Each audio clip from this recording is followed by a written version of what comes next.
Steven Spielberg was honored by the Motion Picture Association with the America 250 Award, kind of the only one of a kind award. He'll be the only recipient of it. And just to note his filmmaking library and the fact that he's filmed movies in almost all 50 states, which is pretty incredible. And then good look. I'm kind of iffy on Disclosure Day. After that conversation between him and Coleman Domingo, I am very interested in Disclosure Day. Same. Yeah. So Spielberg sat down and talked to Coleman Domingo, and he discussed a lot, not just the movie. Let's focus on the movie to start. Yeah. But the movie, it's in a way a spiritual sequel to Close Encounters. This is now. Let me describe what he said. Yeah, and some people are even saying like it may be revealed it is a sequel to Close Encounters, even though he's not really. Other than like. Yeah, let me tell you what Spielberg said. Okay, so basically he's always been kind of into these alien conspiracy theories. Yeah. When he made Close Encounters of the Third Kind, it was like taking information that was kind of in the zeitgeist back in the 70s and 80s, and that was Close Encounters of the Third Kind. Now that it's 50 years later, a lot of information has come out. A lot of true information, a lot of, obviously things are being revealed. Just watch Gary's Forbidden Frontier. And with that, he made this movie. So there's a lot more facts that Spielberg will bring into this, but it's a more informed version of Close Encounters. That's probably the best way to describe it. He said that Close Encounters was speculative fiction, not necessarily science fiction. Or science speculation, and he believes he is into it. He believes Disclosure Day in reality is coming, like in the world.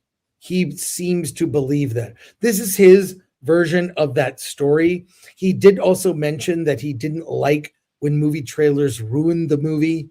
He does not like that. He said everything you see in the trailer, you won't see any shot, nothing from the third act. Yeah. So what you're seeing is the first half of the movie. And then the new stuff they showed us, the movie looks much better. They are holding back with Disclosure Day. Yeah. Okay. So he also said, if we keep making movies about known IP, we're going to run out of gas. We need to tell more original stories. Stories we can't imagine unless we see it in a movie theater. And then, you talked about the trailers. And then he goes, all you need to get from the beginning to the end, all you need to have when you, from beginning to end, is a seatbelt. So this is like a nonstop thriller, as he describes it.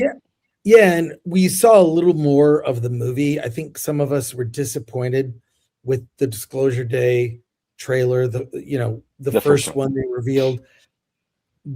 What we saw today looks much better. So, and then him getting that, everything about these things seems so scripted, though.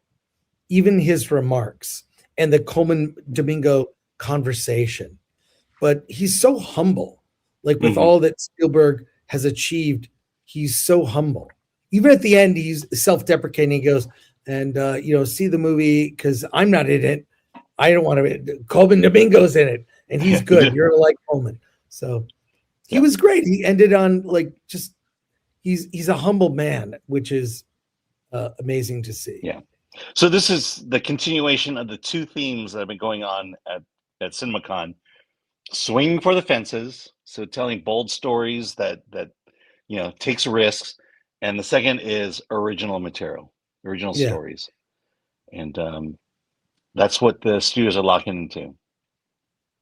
And there is a lot of people doing variations on that, but that's a running conversation. And the other thing is they did talk about extending the theatrical exclusive window, like 45 days, maybe, Universal is committed to 45 days, right. maybe 60 days. They want to push the studios copy each other, right? Mm-hmm. Not just Clearly. in terms of just content, but also in terms of policy.